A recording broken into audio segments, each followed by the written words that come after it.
자, 이번에는 반응 속도에 대해서 한번 얘기를 한번 해보도록 하겠습니다. 자, 반응 속도, 뭐 단순하게 반응이 일어나는 빠르기죠. 속도가 빠르다, 반응이 뭐 빠르겠구나. 속도가 느리다, 반응이 느리겠구나. 이걸 말하는 거예요. 자, 그리고 단위 시간 동안 반응물은 감소하겠죠. 그래서 감소한 반응 물질의 농도 혹은 생성물은 증가할 테니까 증가한 생성물질의 농도 변화량이 되겠다라고 되어 있는 거고요. 자, 요거는 이제 양의 값을 갖는다라고 되어 있는데 이런 식으로 표현할 수가 있겠구나. 뭐 간단하게 보시고요. 이제 넘어가서 디테일하게 보도록 하겠습니다. 자, 먼저 빠른 반응이라고 하는 게 있는데 변화가 급격한 반응을 말하겠죠. 연속, 뭐 불타는 거, 앙금 생성, 중화 반응 뭐 이런 것들이고요. 느린 반응은 뭐 당연히 변화가 느린 것들, 부식, 처리 녹쓰는 거 굉장히 오래 걸리잖아요. 그리고 석회 동굴 생성 금방 되지 않죠. 그래서 이런 것들이 이제 느린 반응이다라고 이제 표현할 수가 있겠다. 자, 그리고 화학 반응식에 따른 반응 속도 이렇게 되어 있는데, 자, 이거 한번 예를 들어 볼게요. 자, 예를 들어서, 요거 부호가 플러스입니다. 생성물은 증가가 될 거니까요. 자, 예를 들어서, H2O가 분해되는 화학 반응을 한번 볼게요. 그러면 얘가 EH2 플러스 O2 이런 식으로 이제 표현을 할 수가 있겠죠. 그러면 각각의 물질 관점에서 우리가 확인을 해본다라고 했을 때, 델타 T분의 H2O의 농도, 이제 이런 식으로 이제 표현을 할 수가 있을 거고요. 자, 이 친구는 생성물이니까 감소하니까 이렇게 되겠죠. 자, 그리고 수소 같은 경우에는 델타 T분의 H2의 농도, 이렇게 이제 표현을 할 수가 있을 거고요. 자, 산소의 경우에는 델타 T분의 산소의 농도, 이제 이런 식으로 이제 표현을 할 수가 있겠습니다. 자, 그런데 얘네들의 비율을 한번 생각을 해보면, 자, H2O, H2O2 이렇게 생각을 했을 때 개수가 2대 2대 1이라고 하는 값이 나오기 때문에 당연히 요거는 속도도 2대 2대 1이 된다라고 밖에 볼 수가 없겠죠.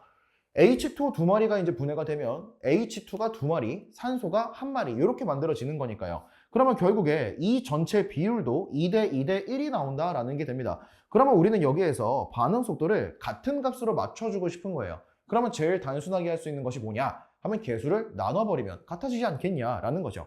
자, 그래서 마이너스 2 델타 T분의 H2O의 농도, 이 값은 델타 T분의 얘도 두 개니까 2로 나눠주고요. 그럼 H2 그리고 요 값은 델타 T분의 O2 이런 식으로 표현을 하게 되면 요거를 우리가 속도다라고 이제 생각을 해서 셋 다 같은 값을 갖겠다라는 걸 우리가 예상을 해볼 수가 있다라는 거죠. 자, 그러면 반응 속도의 단위 이렇게 남아 있는데, 자, 몰 퍼 리터 초, 자, 1초의 농도가 얼마가 바뀌는가? 뭐 1분의 농도가 얼마나 바뀌는가? 결국에는 시간분의 농도 변화량이다 라고 이제 생각을 하시면 된다라는 겁니다. 자, 그러면 기울기를 잡아주게 되면은 순간 반응 속도, 이 순간에서의 반응 속도를 구할 수가 있고요. 자, 요 점과 요 점을 잡는다라고 하면은 여기서부터 여기까지의 평균적인 반응 속도도 구할 수가 있겠다라고 생각을 할 수가 있겠죠. 자, 그럼 몇 가지 케이스를 한번 보면요. 만약에 내가 기체를 만들어내고 있는 화학 반응이 있다라고 한번 생각을 해봅시다.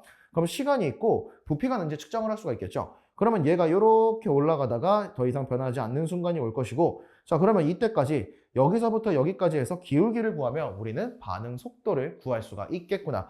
자, 그 다음에 이런 것도 한번 볼게요. 여기 이제 삼각 플라스크가 이렇게 있는데요. 이 아래쪽에 종이를 깔고 종이에 X라고 하는 친구가 적혀 있다라고 한번 생각을 해봅시다.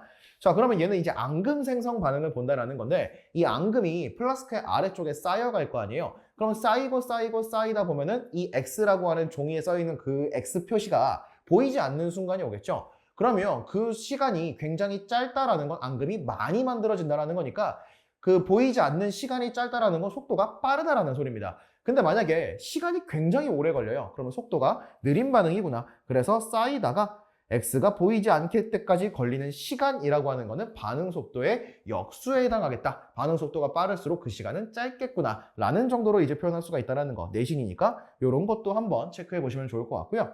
자, 이제 반응 속도식을 한번 우리가 공부를 해보도록 합시다.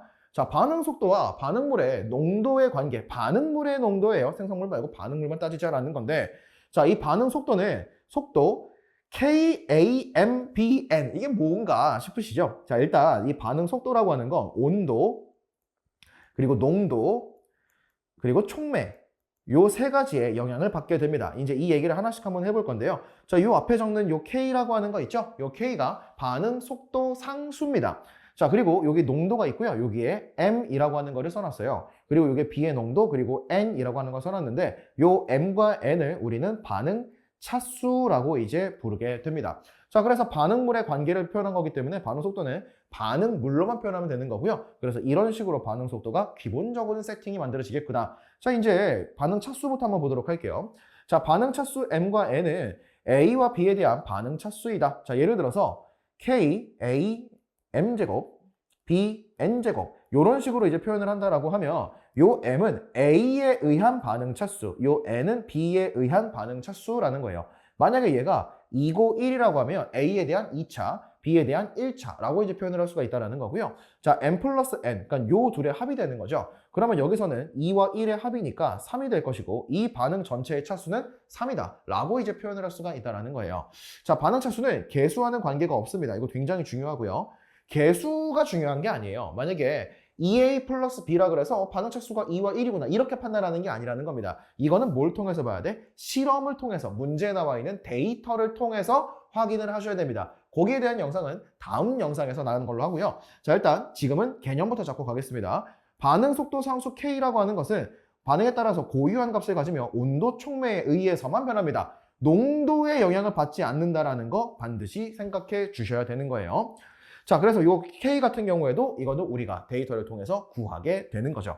자, 그 다음에 순수한 고체나 용매는 반응 속도에 영향을 주지 않는다. 자, 예를 들어서 여기 탄소 고체가 있고 산소 기체가 있죠. 그럼 여기서의 반응 속도 식을 구할 때는 이 반응 속도 V라고 하는 값을 구할 때 이 친구는 고체니까 무시하고 이 기체, 산소만 따져야지. 그래서 산소에 대한 M차 반응이다 라고 이제 표현을 할 수가 있다라는 거예요. 자, 그러면 일단 대략적인 정리는 여기까지 하고요. 자, 다음 영상에서 데이터를 통해서 실제로 우리가 반응 속도식을 어떻게 구할 수 있고 반감기라는 것은 무엇인지 그거를 이어가 보도록 하겠습니다.